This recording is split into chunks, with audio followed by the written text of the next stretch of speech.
Welcome to Nerdy Optimism where everyone has a story with Dr. Q and Dr. J.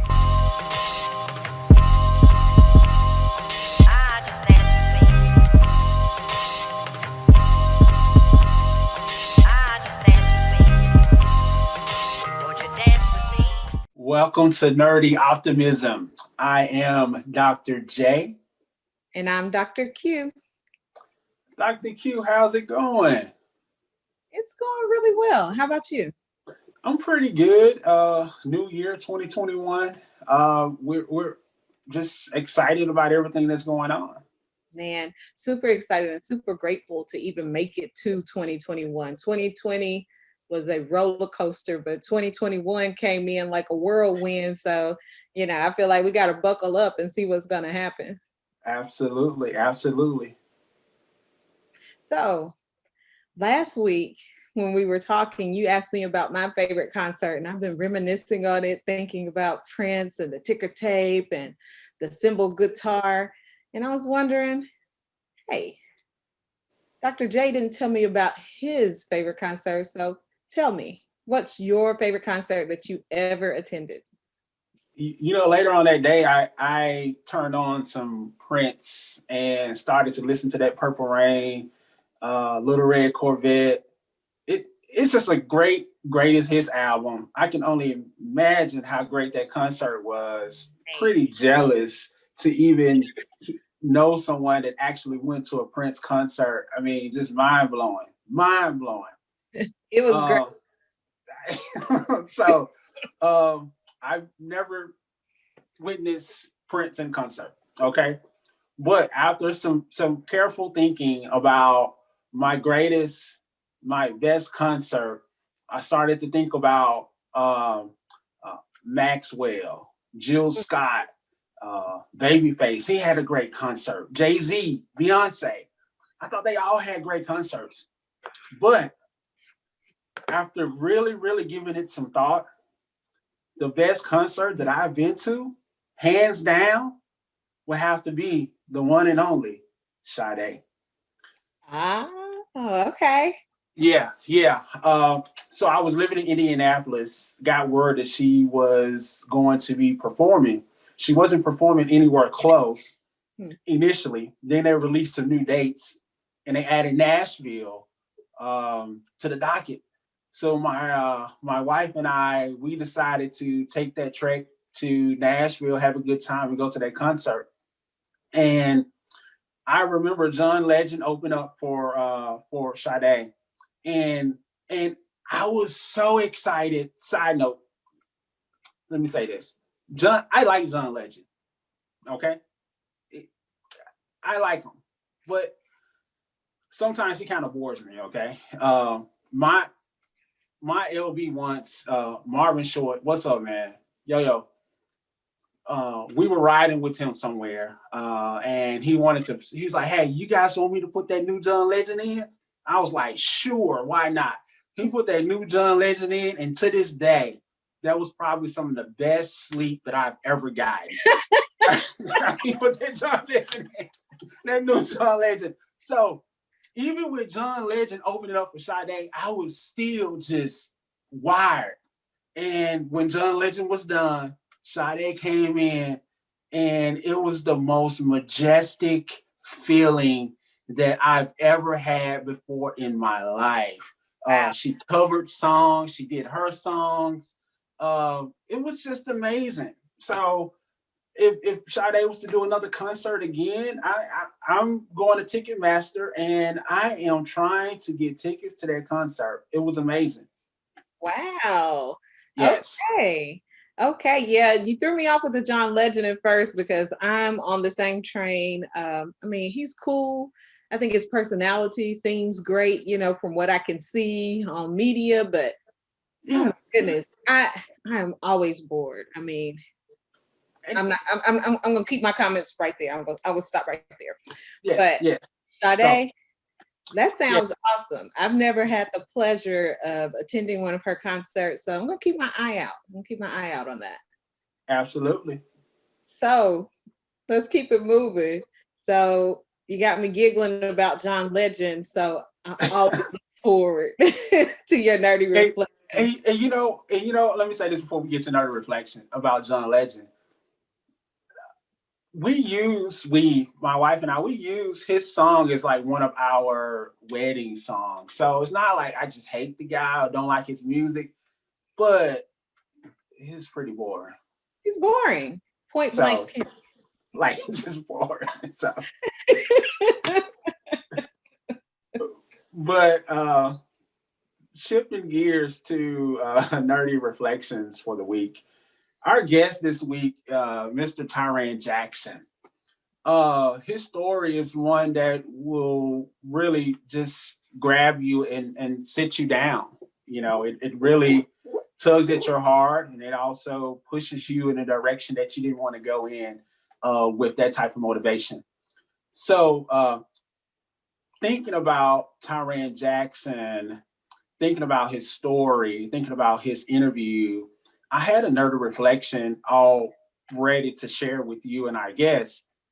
And then I got to having a conversation with my wife about, I don't even know what.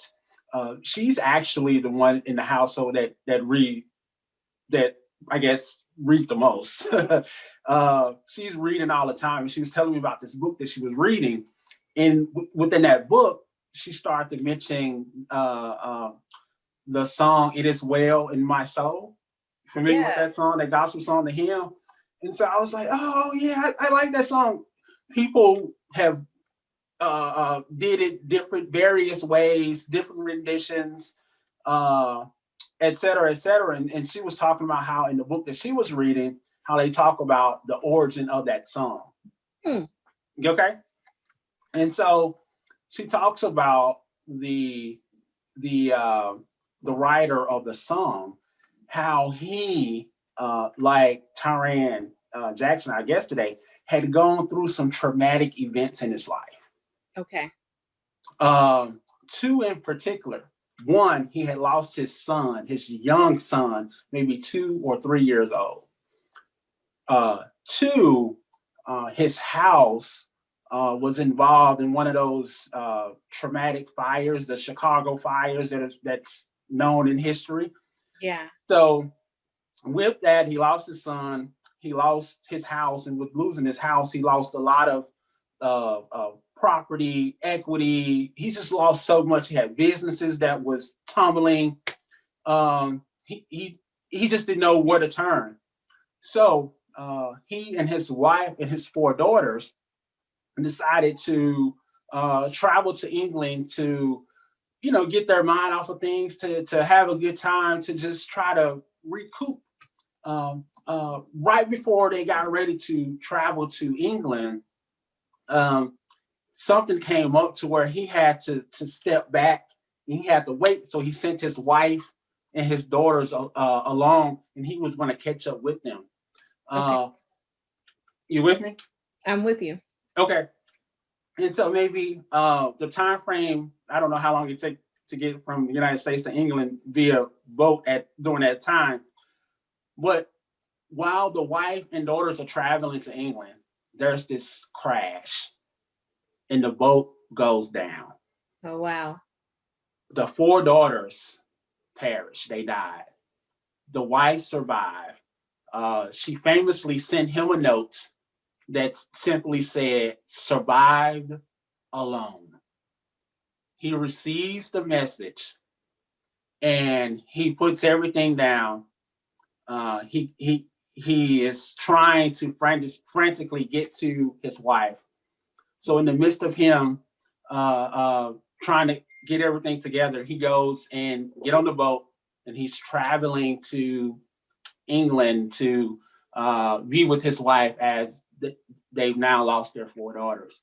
And as he's traveling to England, he comes to the place where the boat went down. He's in that place, and he's able to realize where he's at.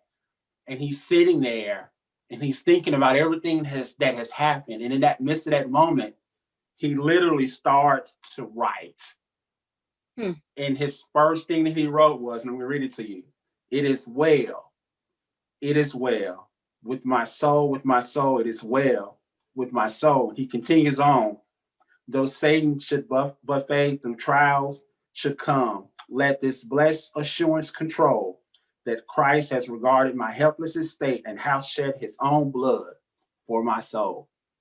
And just thinking about everything that this guy was going through during that time and having that strength to find strength from from God and to be able to reassure himself and to be strong was just amazing.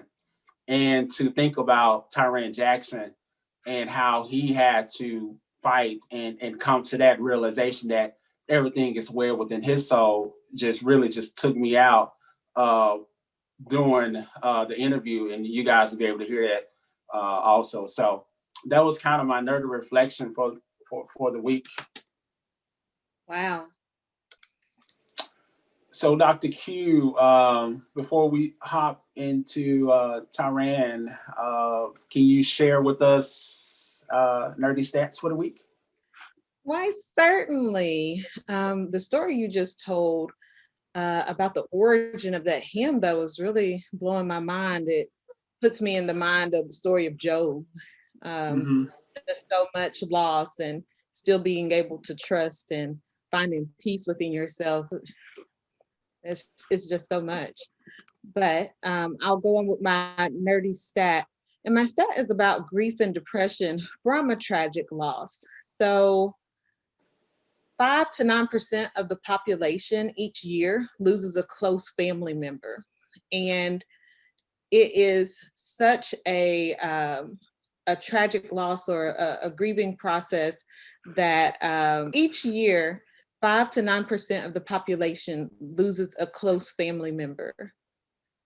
And it's something that I spoke about when we had our interview with Rebecca, and saying that within a 3-year span, you can expect 50% of your neighbors to have experienced some type of loss.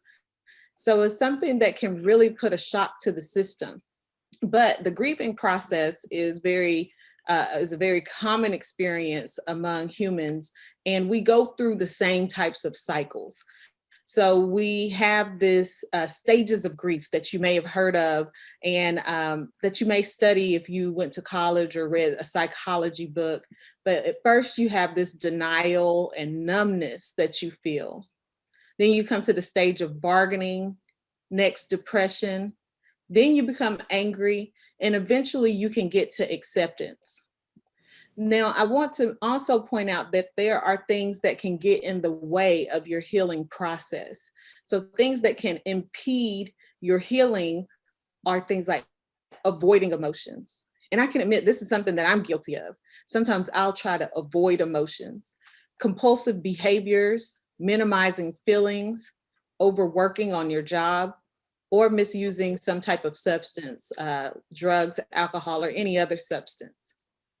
So ways that you may be able to help yourself through that grief: acknowledging and accepting both your positive and negative feelings.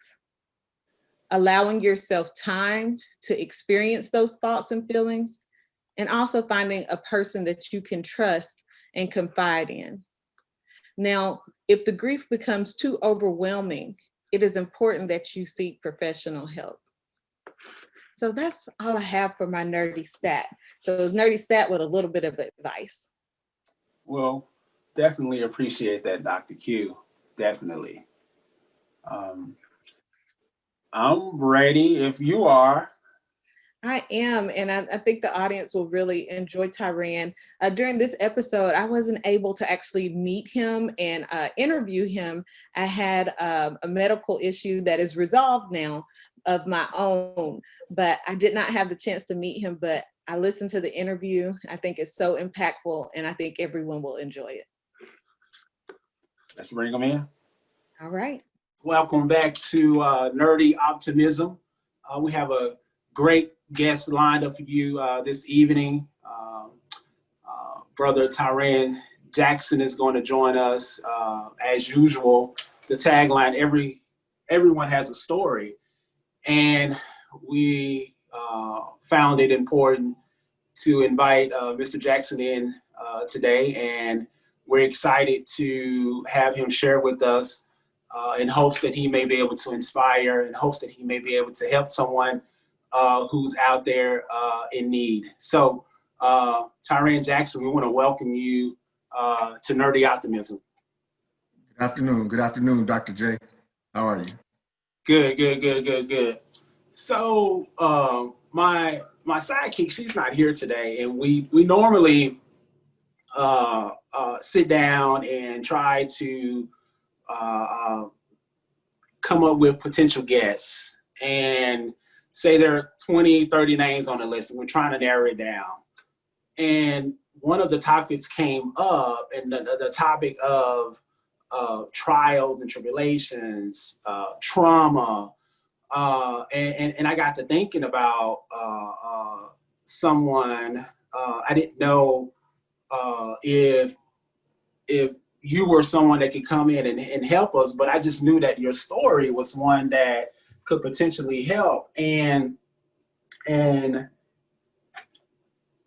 let me pull this up. And so when I was trying to decide or relay to Dr. Harvey why I thought you would be a great person to come on the show, this is what I came up with in my reading. Strength doesn't just come from winning. Your struggles develop your strength. When you go through hardships and decide not to surrender, that is strength. Gandhi said that. And when I read that, I really was trying to find someone that could encompass that. And I kept coming back to Tiran Jackson. And so your strength, brother, has been, unreal. I think about you often. I feel guilty, extracting your strength to push us on, Yeah. And I feel that you're carrying that burden, and we're so thankful for you to be able to come here and help so many people. So without further ado, we're going to give you the floor and let you start telling us a little bit about yourself and telling us about your story. Okay, well, I appreciate that, Dr. J. And thank you for giving me the opportunity and time to talk about it. First off, I want to start off by saying, for those who don't know me, I am Tiran Jackson, and my story is a touching story. It's a painful story. And as I go into it, it makes sense for those who aren't aware. First off, I want to talk about my life prior to a traumatic experience, which changed my life forever. Prior to the event that changed my life, I had a pretty good life, a good, somewhat typical life. Myself and my wife, Maleka, we went to college at Tennessee State University. And at that point, after we got out of school, we started our life, started our career. We lived in Indianapolis for the first 8 years of our lives together. Had decent starts of our career, started a family. She started out as a school teacher, moved on into higher education, and then got into a business area where she became someone who was moving up in the field of secondary education, and then went on into human resources and was moving on as an executive with in various Fortune 500 companies as a diversity and inclusion director as the years progressed. I myself, I was a pretty good student through school, started out as an engineer and was an engineer for a decent amount of time. For 17 years, I was a mechanical engineer working at different places. And throughout our journeys, we lived in Indianapolis and moved to Atlanta a little over 10 years ago. Had a son, Cameron, while we were in Indianapolis. And like I said, we lived a good life. We were very, very kind-hearted people, had a great relationship with one another, had a great relationship with the Lord, did what we could to help people out and to raise our son the way we thought fit. Everything was fine. We were moving along well, but 2 years ago, something happened that changed everything completely. Back in 2018, June of 2018, my wife Maleka and I, we were getting ready to celebrate our 15th anniversary. And in doing so, we had looked at a number of different options on what we wanted to do. We started planning ahead a couple of months in advance, decided we would go to an all-inclusive resort in the Caribbean, in the Bahamas, because we had been traveling in various areas in the Caribbean before and thought that would be a good getaway. So we would be able to spend time together, reconnect, because we were both very busy with our jobs. We both had jobs and were in situations where she may travel for work for 1 week. And so I would be at home with my son, and so she would do her thing. The next week I may have to schedule a trip where I'm gone. So we were both very busy, and we wanted to make sure that we always had the time to connect, especially at that time of the anniversaries. And so we wanted to dedicate time to focusing on our relationship and just spending time together, because we got to a point where our lives had gotten more and more hectic and busy. With that said, we decided to go to the Bahamas, to the island of Exuma, to spend about 5 days there, to, like I said, reconnect, enjoy, and celebrate our anniversary in a relaxing, calming manner. First 2 days, I mean, we had us a great time. We're bonding with each other and didn't think anything of it. Like a lot of us, we happened to go and explore different things when you're on that type of vacation. We thought one of the things that we would sign up to do was get on an excursion to tour the island. They offered an excursion in which it was a 4-hour trip where you go around the island, see various sites, see iguanas, swim with the pigs, do a couple of little activities to familiarize yourself with the island, and just enjoy the lifestyle and enjoy the benefit of being away from, the normal routine that we were experiencing. Didn't think anything of it. Woke up on a Saturday morning, headed to the docking station where we were going to board this boat, and we thought we were going to have us another wonderful day in paradise. And that's when things changed forever. Maleka and I, we boarded a boat, small passenger boat. There were only 10 passengers on the boat, and 2 people who were responsible for the tour. And 3 minutes into it, everything seemed fine. And then all of a sudden it happened. There was no indication, but there was an explosion. I remember having my arm over Maleka while we were just admiring the beautiful scenery. And then the next thing I remembered, I was on a boat that was burning up, laying face down, flat on my stomach, and not aware of what happened. At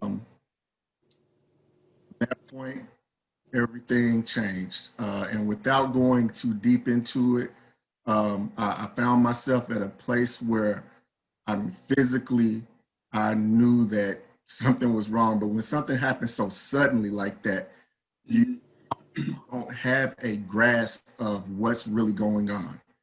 I finally came to, my right leg was burning. I saw my left foot disjointed from the rest of my leg. And as I tried to push myself up off the deck of the boat, I couldn't do it.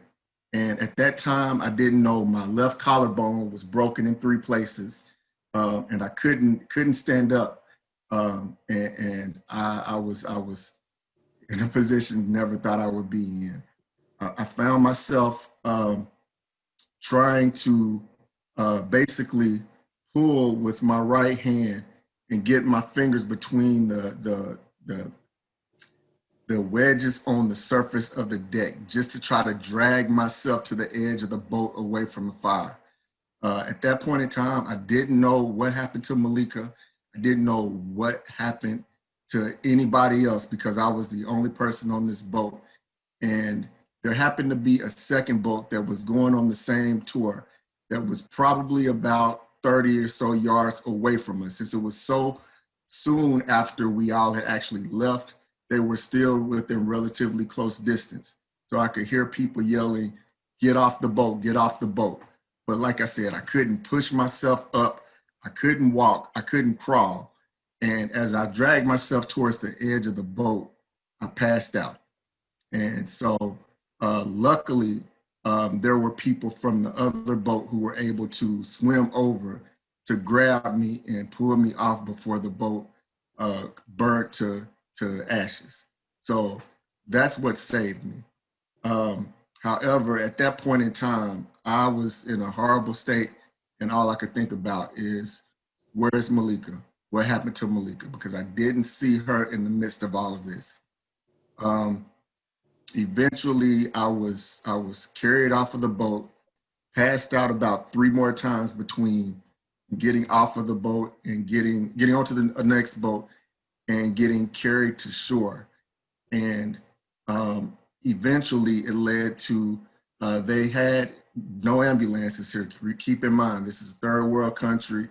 Things just didn't seem, it's not what we would expect here.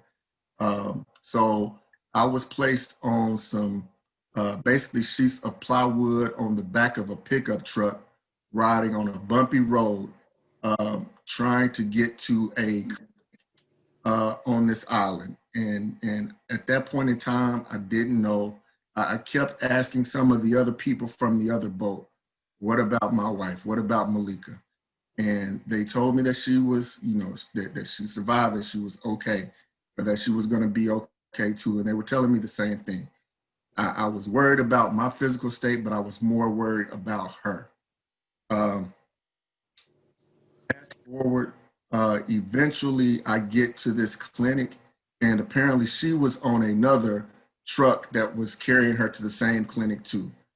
And she had gotten there before me, and they took me into a private bay, and in there I could hear her, because she was in a bay too. She was already there when I got there. All I could hear were her moans and her yells because she was in pain, in serious pain, and they wouldn't tell me anything other than she's gonna be okay. And all I was thinking, despite all of my physical pain, I was just hoping that my wife was in better condition than I was. So I'll try to silence myself to be able to listen as closely as I could to wonder how my wife was doing after that accident. As I was laying in the bed that I was in at that point in time, one of the nurses at this clinic came to me and said, "Okay, we can't treat you here. We need to get you to a better hospital. So we're going to put you on a plane and fly you to Nassau, where they had better treatment, and that they might be able to address your injuries in a better fashion." At this point, as I stated, my left foot was dangling off the base of my ankle and my leg. I didn't know everything else that was wrong. I couldn't move. I was seriously immobilized physically. But all I kept asking was, what about my wife? And they said, well, you, and there was one other young lady who was injured pretty badly. They said they were going to send the 2 of us to this other hospital, and that Maleka would come later. So my question to them was, oh, so that means that I've got it worse than my wife does. So she must be, in better state condition than I was in. And they told me, yeah, that she'll be coming later. She'll be coming later. So I get on this, they put me on the plane, fly me to this other hospital. They have better treatment than what they had at this clinic. They start going through, taking all of my vitals, going through and checking, putting me through x-rays and scans to see how badly I was damaged and everything. And all I could think about, and all I kept asking once I got to this other hospital was, where is my wife? Is she coming? Is she on the plane right behind me? Or did they have to fly the plane back to Exuma to get her and come back? And all they said was, sir, don't worry. We're going to try to take the best care of you that we can. And before I knew it, they put me under anesthesia and I was going into surgery. They said they were trying to operate on my left foot to see if, if they could reattach it and get it back together. So about 4 or 5 hours pass by, and eventually I wake up from the surgery. And the first thing that I wonder when I wake up is, what about Maleka? Is she here yet? And at that point, I wake up in an ICU bed, and the doctors that are in there, they leave the room. And I'm like, okay, why are they leaving? What is going on? I don't have my senses together at this point. But I'm still in shock for everything that had happened. And, I'm trying to figure out what's going on with my wife, because I'm under the impression that she must not be damaged as badly as I am, but that she was going to be coming there too. So I was going to see her, and I was thinking that I would be okay since I made it through the surgery, and that she was going to be okay too. After about 5 minutes, the doctors came back in and they told me that Maleka didn't make it, that she died at the other clinic, but they didn't want to tell me before I had to go into surgery and before I had to go through all these other things. So here I am. It's probably about 6 or 7 p.m. on this day. I've gone through a unexpected tragic event. I'm physically in a state where I don't know I don't know if I'm going to survive. I've never been into anything like this before. And I had to hear the news that the person that I chose, the woman that I wanted to be with for the rest of my life and had been with for 17 years at that point in time, that she had died. And to come to even take that news in a perfect physical state would be a shock. To think that I went here to the Bahamas for a celebration and to acknowledge a great moment in time with the woman that I love, and for it to turn out in this situation where she passed away and I was on the verge of dying, was unfathomable. And I found myself in the lowest point that I had ever been in my life, from a mental standpoint, emotional standpoint, physical standpoint. I'm praying to God, but spiritually I'm broken. So to have to process this when it went from everything being perfect to I don't even know what's going to happen next, but my soulmate, my special person, is just like that taken away from me, was beyond traumatic. And at that point, I felt helpless. I felt lonely. Keep in mind, it wasn't like any family was there or anything. It was just me and Maleka was gone. And here I am out of the country. I don't know who knows what. I don't know what I'm going to do. I don't know. I can't do anything. Physically, I can't do anything. Emotionally, I'm just broken. And I'm in a state of mind that was beyond despair. So that was the event that triggered, the breakdown to the core for me. And yeah, that was the lowest point. Fast forward, because I know I don't want to take up all the time, but the next day, as I was there in the Bahamas, I was getting worse. I was declining. My heart rate was increasing even more. My blood pressure shot up. My temperature went to 104, and I could see the monitor over the bed that measures your vitals go from green to yellow to red. And I found myself laying there and thinking to myself, God, this is this is how I'm going to die. I can actually see myself dying here. I had to do one of the most difficult things ever, which was to call my brother-in-law, because that's who Cameron was staying with in Nashville, and talk to Cam and tell him that his mother died. He thought his parents went away on vacation to celebrate their anniversary and were going to come back. It wasn't the first time that we had done that we'd gone on vacation, and he gets to spend time with the family, and all is well, comes back. But to call him and tell him that your mom is not going to make it back, and try to tell him at that point in time that I was going to be okay, and yet at the time, I didn't know if I was going to be okay, was extremely painful. So that was the lowest point that I was at. As I fast forward, after 2 days, a lot of things were working in the background. Some of my family was able to get notified immediately due to the help of some people who were on the tour with us, and were able to get to the Bahamas that next day.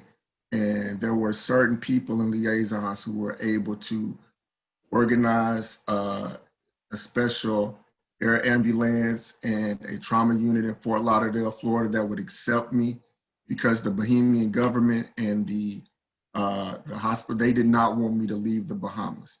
Yet it was evident that I wasn't getting any better there, and that they couldn't treat what I happened to have, all the injuries that I had.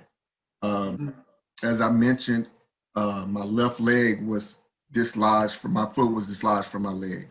And as I was getting carried from the boat, it was in water, it was exposed, it got infected, and then it attached it or tried to while I was in the Bahamas. Well, what that did was cause infection to spread up through the rest of my body, and that's what was causing a lot of the other vitals to start to go.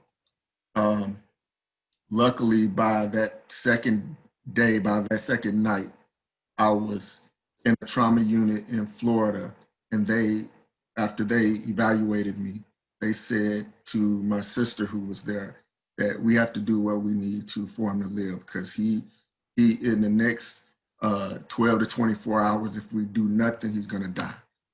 And so at that point, they started operating. They had to remove my left leg. Over the course of the next 2 weeks, I went through 8 different surgeries just to physically try to get back to a point I could be functional one day. At that point, it wasn't known if I would walk. It wasn't known how I would heal.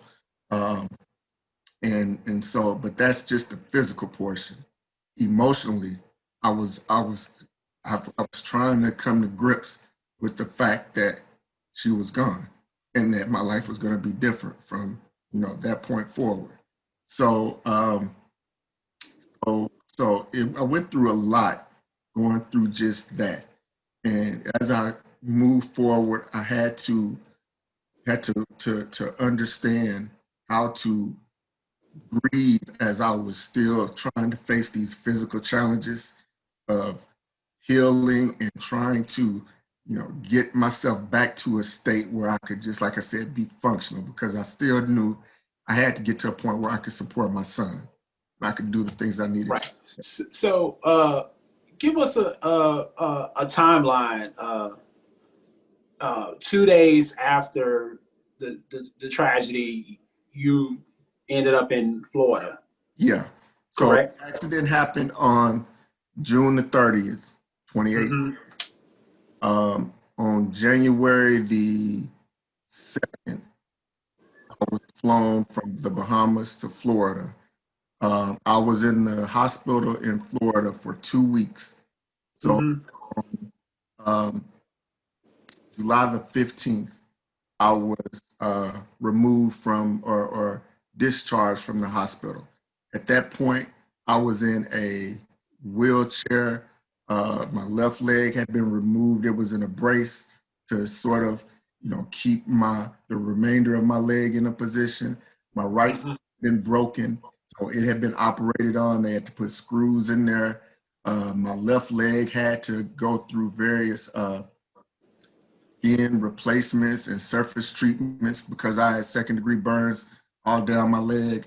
I had a fractured pelvis, fractured vertebrae. My collarbone was broken in several places. They had to put a titanium plate and screws in there. I had burn marks on my ear and neck that they had to treat. So there were a number of different physical things that they needed, operations that they had to do in order to at least try to put me back together. So when I left the hospital, and for the first 6 weeks out of there, all I could really do was use my right hand and my right arm. My arm was in a sling, my arm was in a sling, my right foot was in a cast, my left leg was gone. So it's like, okay, I had to come to grips with being in a physically helpless state. So I was either pushed around. The most that I could do was basically push myself off of a bed onto a wheelchair. And then somebody had to push me. So I couldn't use my left arm to move around. So Go ahead, Dr. J.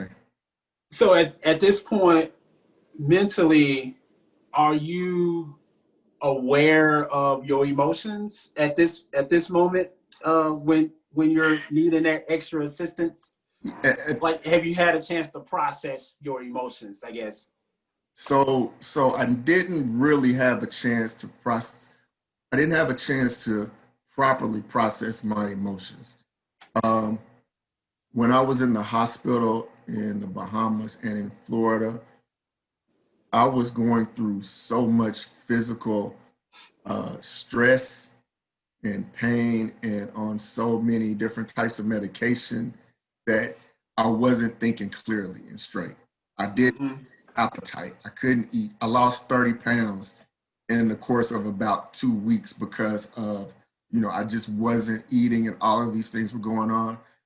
I would find myself, two things. One, crying a great deal because I knew that I lost Maleka. I did that. It hadn't sunk into me completely, but I knew that she was no longer with me. And then secondly, I had PTSD.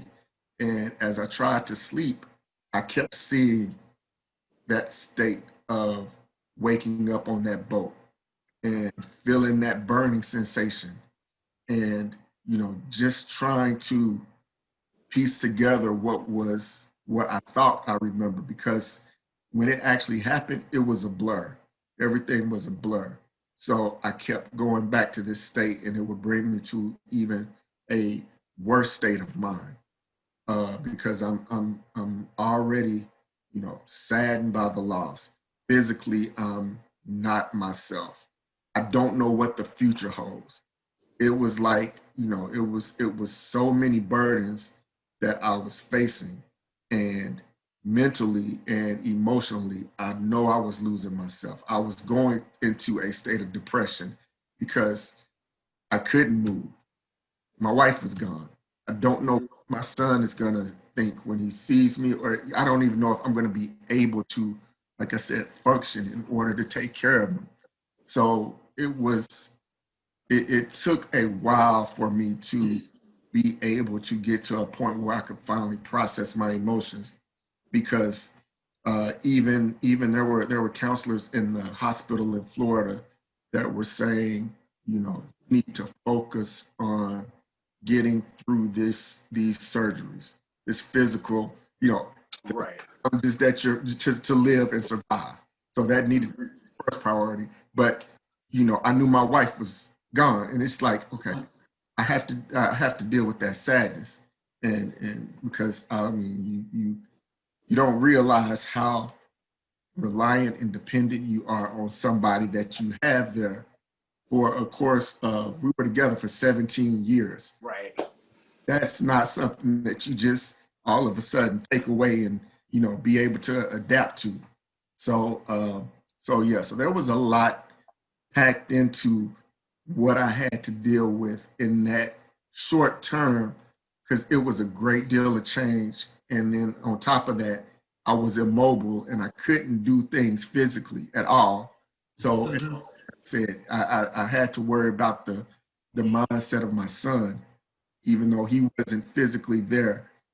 What is he thinking? What is going through his head? Um, so so there were a lot of challenges associated with that. Right. So at what point did you come to the realization that things will be different? I guess when I think of you, I think of for lack of better words, I think of a winner. And as I mentioned, the Aristotle quote, I think of someone who wants to win, who will win. And so in those moments to where you're, I guess maybe did you have any guilt in the thought that, hey, I'm not going to be able to win this game, and I've always won. I've always done the green check marks, Yeah. and this particular task is something that I'm not going to be able to accomplish. What was that thought process like? Yeah. I'll be honest, there were times where I didn't know what was gonna happen, what was to come. Um, I was concerned my whole time while I was in the hospital and trying to just get through that phase of the aftermath. Mm-hmm. Um, it wasn't until I got back to Nashville after I was discharged from the hospital. I had to go somewhere and essentially rest and heal for about 6 weeks. So I went to live with my sister in Nashville, and so I was put on another air ambulance and flown from Fort Lauderdale to Nashville and placed into the bed that I was going to be in essentially for the next 6 weeks. Once I got there and started processing things, that's Mm-hmm. hit me that, okay, that I've had a tremendous setback and I'm not sure as to what's to come and what's going to happen next. But I've got to find a way to get through this. I've got so much that's still relying on me as far as making sure my son is okay and doing whatever I need to get back on my feet, literally. Um, so so as I was beginning to move to a step of the early steps and stages of acceptance of what Mm-hmm. I had to tell myself, and as I was praying through, God, get me through this. I don't know why this had to happen to us, but help me get to the other side. I knew that I had to do everything in my power to be able to physically be back to a state where I could at least one day move and walk. And the first step was to get to a point where I could use crutches. Then I wouldn't be reliant on being bound to a wheelchair. Secondly, I knew I had to take the physical portion, the physical therapy and occupational therapy, and all of these things that I was actually doing uh, after I got out of the hospital, in order for me to get to that state where I could hopefully be able to move on my own again. So I had to treat that as if it was the most important thing in my life at that point in time. I almost had to overcome the guilt and the grief that I was feeling for what happened to my wife in order to stay focused on just getting through that phase. Once I got through to a point where I was able to at least put weight on my right leg and put Mm-hmm. crutch under my left arm and move again, I started to even further process and ask myself, how am I going to get past this? I feel like I'm strong, but I need help in order to deal with this. So after that 6 weeks and after I was cleared to be able to use crutches at that point, I was going to be brought back to Atlanta, and I had reached out to my doctor and said, even before then, I was like, look, I've gone through something tremendous and I need somebody who can help me deal with the grief and being able to get past the emotional aspects and the mental trauma that I've gone through. And I needed to do it with my son too, because his whole life has changed as well. So as soon as we got back here, we got with a therapist who, on a weekly basis, was helping to guide us through processing what happened and get us to a point of acceptance and being able to look ahead to what life was going to be like and how to not completely suppress the emotions of what happened to, but to understand the emotions and best suit ourselves and place ourselves to be able to move forward productively. Um, that was different because I'd never gone through therapy before from that standpoint. But Mhm. as I stated before, I was having to fight off depression. I had the PTSD. I didn't know what I was going to be able to do. I didn't know what my future looked like. And so, with the help of a great therapist, it helped me get to a point where I could at least start putting the pieces together and start processing what happened, how I was going to need to accept it, and what the next chapter of my life was going to look like. I'm now a single dad who has a son who, has a lot of emotional uh, Mhm. baggage that he has to face and deal with because there aren't too many 12-year-olds who lose their mom in something that is, international news story and suddenly just like that. So, so there was a lot that had to be uh, talked through and pulled out and helped me to be able to um, just be able to get myself back to where I was a functional and productive individual again, and not someone who was so sad for themselves and sad for what happened that that I couldn't do anything for myself. So Mhm. that was So, key. we're gonna fast forward to today. How are you doing today? And how's Cam doing? Today we're things have gotten better. The adage that things get better with time. Uh, Hmm. has happened here. We both have grown emotionally. We've grown closer to one another. We have each other. We have to rely on each other. So that strengthened the bond between the two of us. We've gone through so many talks about Maleka, and you know, as he's growing up as a teenager, he's learning to deal with his emotions better and express and articulate those emotions more so. Uh, Hmm. with that, that allows for the opportunity for us to, have deep conversations to understand what triggers are still there and what things we can do in order to best, continue to move forward well.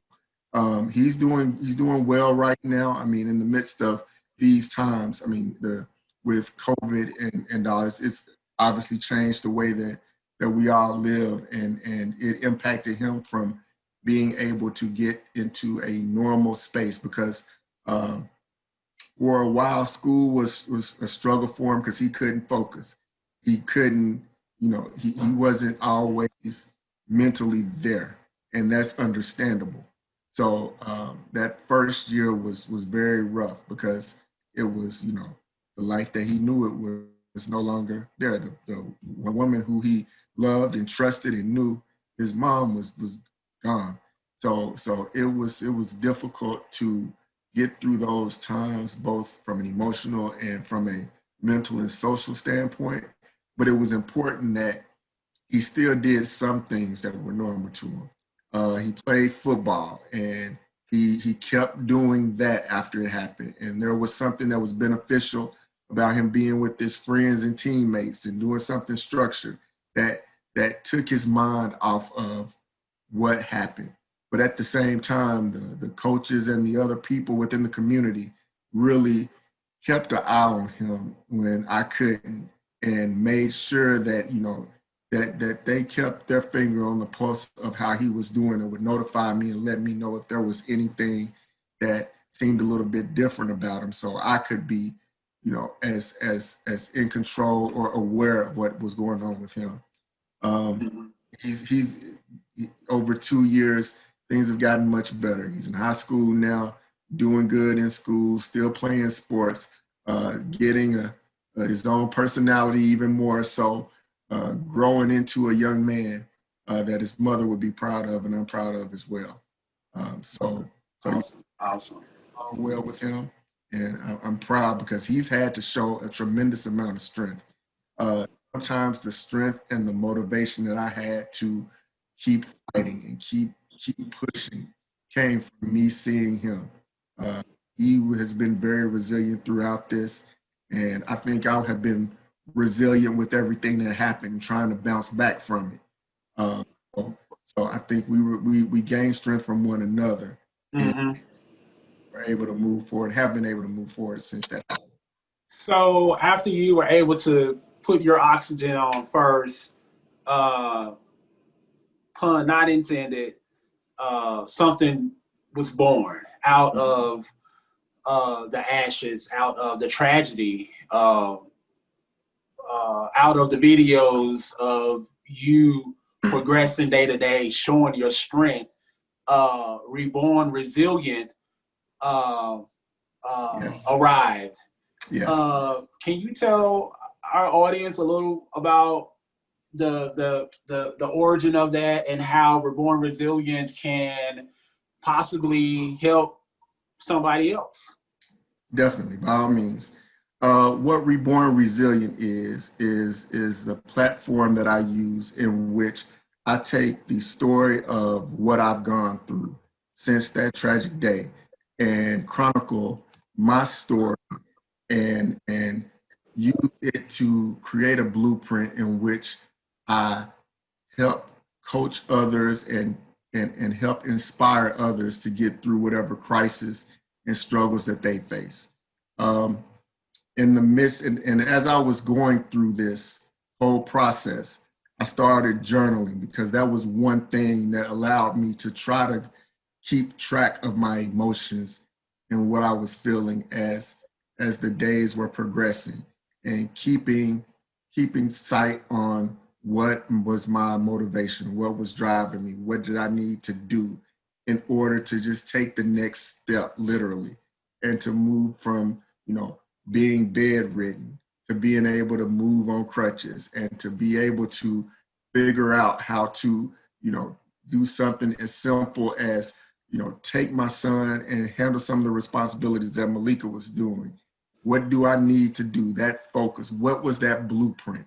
Reborn Resilient describes the blueprint that I used in order to get back to a not just a productive state, but a state where I'm thriving. I knew I couldn't go back to the life that I had before. I essentially had to close that chapter of my life and figure out what my new chapter was going to be. It was starting something anew. I was essentially reborn in a sense because the life that I had was not going to be the life that I had going forward. In the midst of figuring things out, I realized that there was a purpose that was given to me and more that I needed to do in this world. And part of that purpose was to be able to touch and help people going through their own crisis. So I use Reborn Resilient to speak to groups as well as individuals who are going through their level of tragedy and adversity and whatever challenges that they may be facing. We've all been in the state of despair.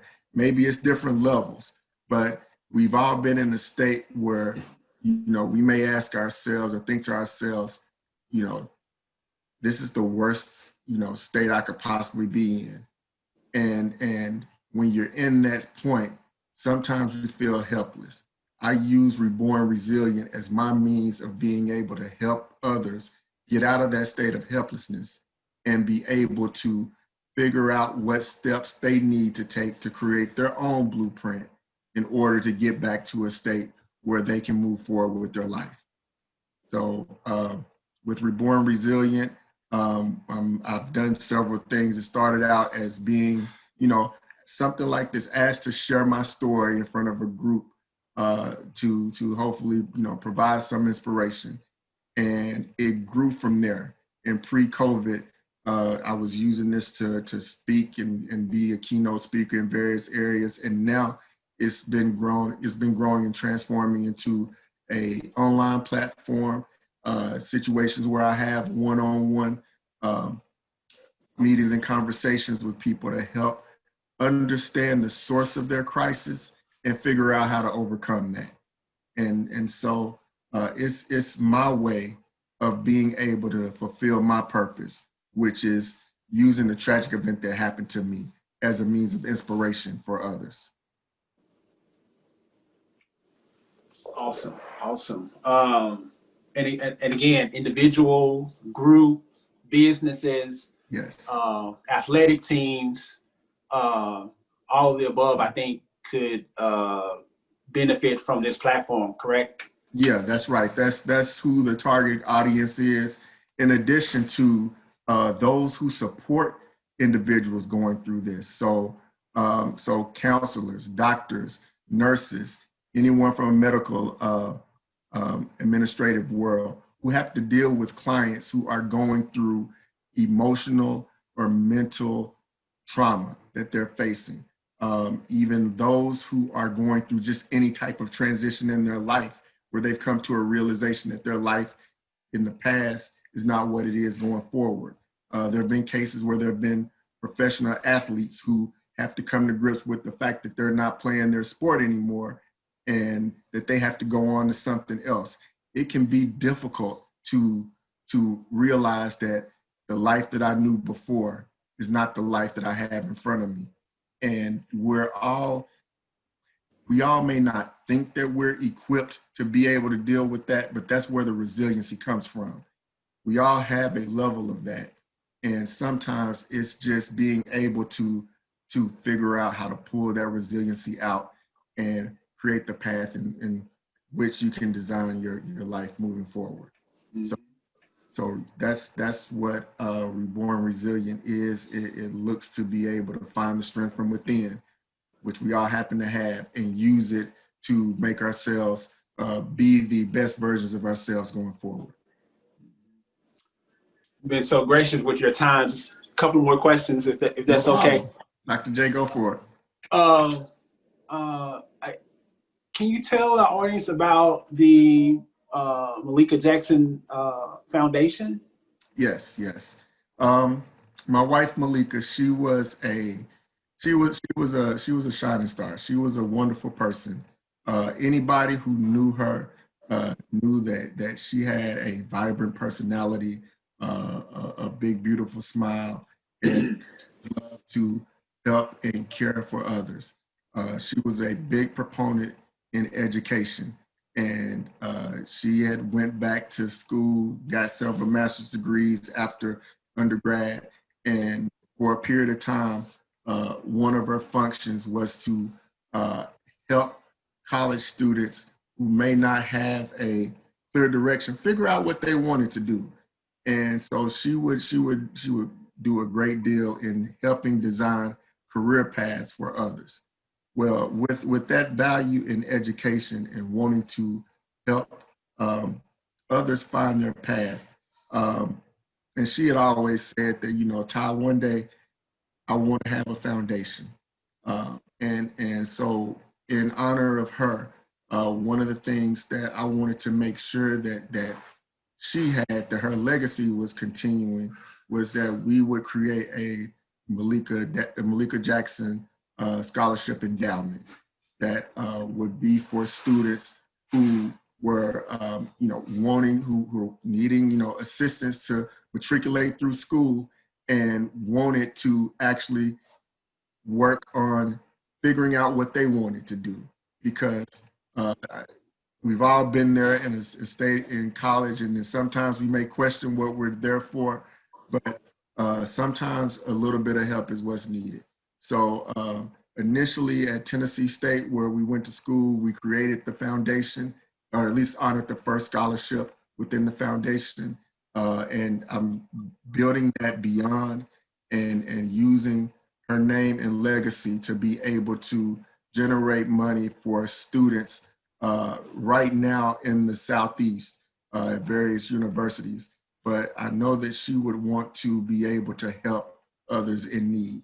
And that seemed to be the appropriate way for her legacy to be carried on and help others who want to better themselves through college and through entering their early stages of their careers.